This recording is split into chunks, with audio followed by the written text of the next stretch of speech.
नमस्कार। आज हम बीए द्वितीय वर्ष के सेकंड प्रश्न पत्र सामाजिक मानव शास्त्र के व्यवहार टॉपिक का अध्ययन कर रहे हैं।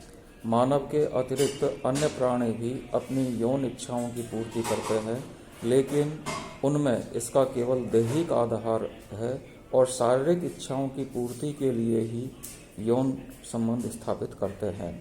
मानव में यौन इच्छाओं की पूर्ति का आधार अंशतः दैहिक, अंशतः सामाजिक एवं अंशतः सांस्कृतिक है। यौन इच्छाओं की पूर्ति विवाह संस्था को जन्म देती है और विवाह परिवार एवं नातेदारी का आधार है। विवाह का उद्देश्य सदैव ही यौन संतुष्टि नहीं होता है, वरन कभी कभी तो विवाह केवल सामाजिक सांस्कृतिक उद्देश्यों की पूर्ति के लिए भी किया जाता है।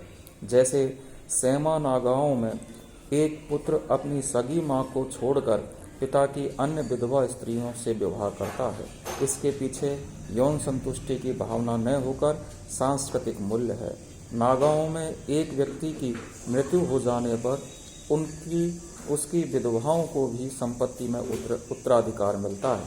अतः विधवाओं की संपत्ति को प्राप्त करने के लिए ही पुत्र अपनी सौतेली माताओं से विवाह करता है।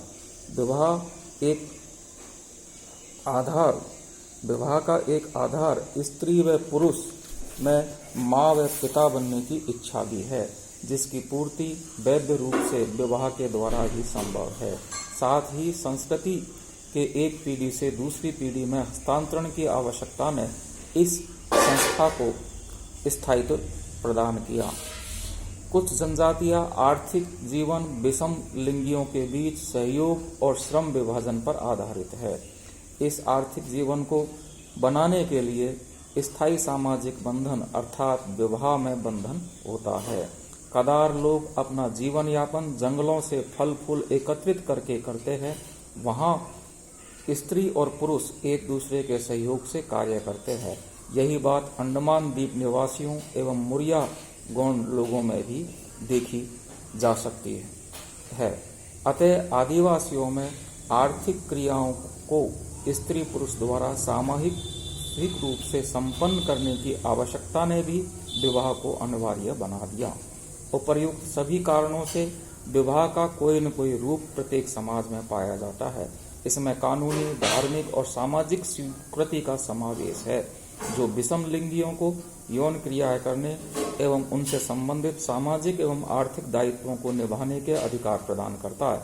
अतः विवाह केवल वैयक्तिक संतुष्टि का साधन मात्र नहीं है, वरन एक सामाजिक क्रियाविधि भी है, जिससे समाज की संरचना को सुदृढ़ता प्राप्त होती है। डॉक्टर मजूमदार व मदान के शब्दों में विवाह से वैयक्तिक स्तर पर शारीरिक और मनोवैज्ञानिक संतोष प्राप्त होता है, तो व्यापक सामूहिक स्तर पर इससे समूह और संस्कृति के अस्तित्व निर्वाह में योग मिलता है।